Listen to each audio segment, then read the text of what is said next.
Hi everyone, how are you? Today it is time for me to show you my favorite underhyped books. Yeah.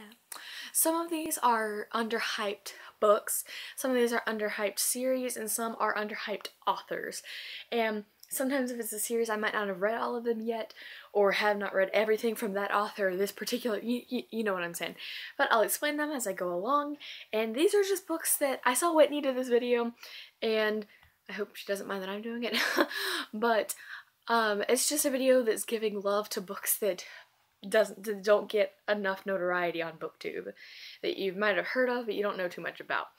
So here we go. The first thing I have for you here is an author, and I do not think she gets near enough notoriety, and that is Lisa Schroeder.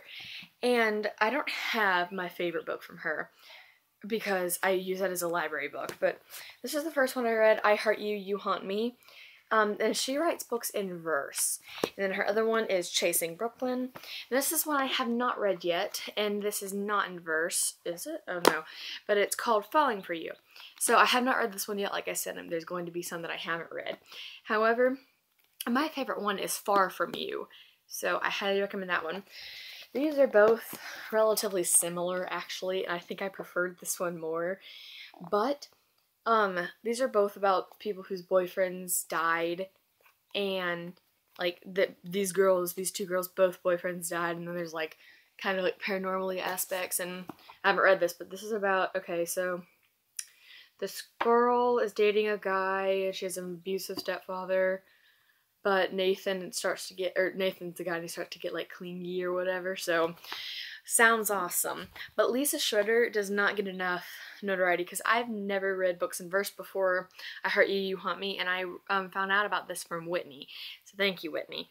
But it's just so different, it's so fun, and it's so hauntingly beautiful, and it's such a fun ride. I highly recommend Lisa Schroeder, and like I said, my favorite book from her is Far From You, so go check that out. This next is a series that I do not have the third book of, nor have I read because it just released, but it is the Altered Trilogy by Jennifer Rush. The first book is Altered, and the second book is Erased. The third book is called Reborn, and it just came out. I am actually in the process of rereading this, but I stopped right here for no apparent reason. I just got distracted, as usual. But this is a really awesome science fiction series, and you guys know that I'm not a huge fan of science fiction as much as I am other things like fantasy and contemporary. So oh gosh guys, it is so fast paced. I know I read this one in like 2 hours. I could not put it down. I could not put them down. This is so good. So it's about this girl whose father works for this company, and it's like science, and they have a lab underneath their house, underneath, they live in a farmhouse, so it's like the basement or whatever. And so there's a lab with 4 genetically altered boys in there, and they're altering them, and she doesn't know why, they don't know why that they're being altered. It's just they're just an experiment. Okay. So, and then, government takeovers. It's really cool. And I never hear anybody talk about this. I've never heard anyone talk about it, but I highly recommend them. They're very fast paced, so that's the thing. This next one is a trilogy which I have not read the last book of, and my friend is borrowing the first one. But that is the Splintered Trilogy by A.G. Howard, and I think you guys know how much I love Alice in Wonderland. I mean, obviously. But the first book is called Splintered, the second book is Unhinged. That's the prettiest cover I've ever seen in my entire life. And the third book is Ensnared, which I bought the day it came out. I went right after school to go get it because I needed it so badly. But then it started making me really slumpy, and I think it's just because I knew it was like the end of a beloved trilogy, and I was like, no. Even though I had just become interested in this trilogy, I don't know why, I feel like it feels like an old friend. The second that you read them, that feels like you've read it forever, and that's the weirdest sentence I've ever said, but I think some of you probably know what I mean. They have beautiful covers, fantastic content. I'm a huge fan of Alice in Wonderland, so I recommend this for you if you're a fan of Alice in Wonderland. Even if you're not, I really recommend this because it's different. It is. It's not so much a retelling, more of like a I don't even know how to put it. It's like they know about Alice in Wonderland, like the book, but the book is fiction, and then it's like, oh no, Alice or Wonderland is real kind of thing.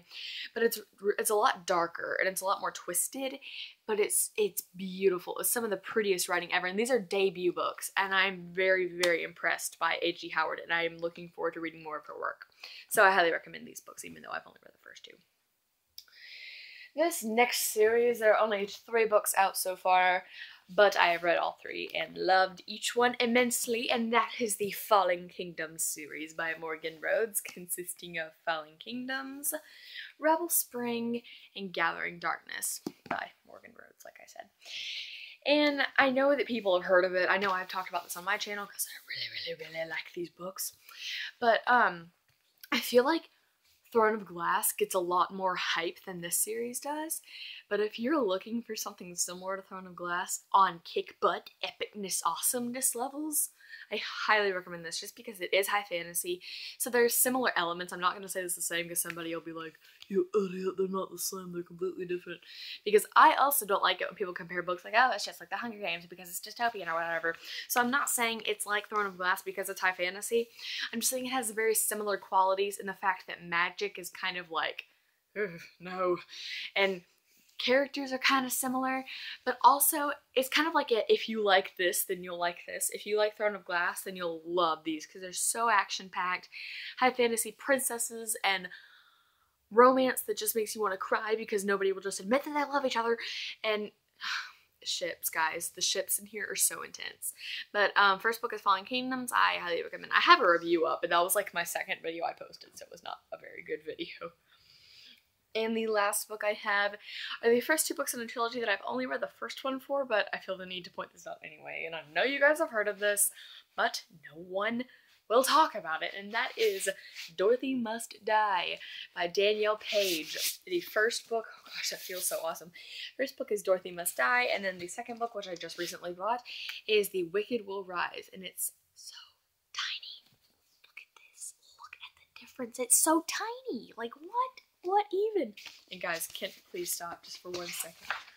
Guys, do you understand? There's a map. Okay, sorry.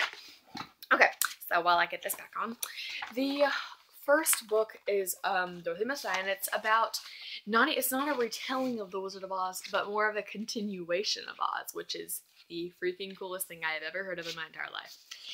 And this is misleading on the back, or it's like, remove the tin man's heart, take the courage, or whatever. That's misleading. Just don't read the back. It's not necessary, because that's not exactly what happens in the book. I find it actually not very good on the publisher's part.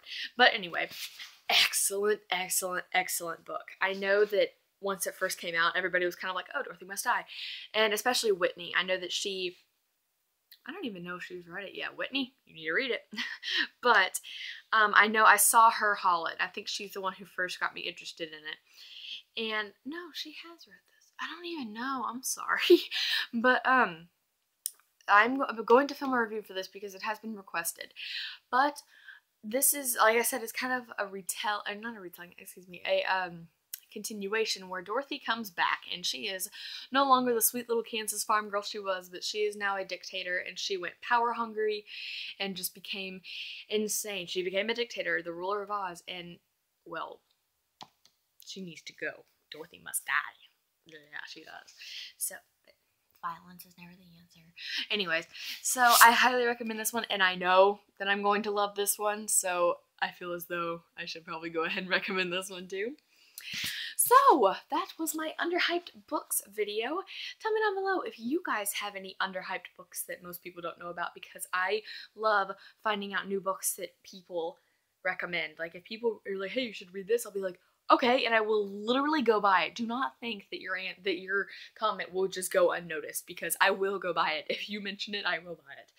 So, tell me down below if you liked any of these, and give me recommendations and such. So, thank you guys so much for watching, and I'll see you next time. Bye.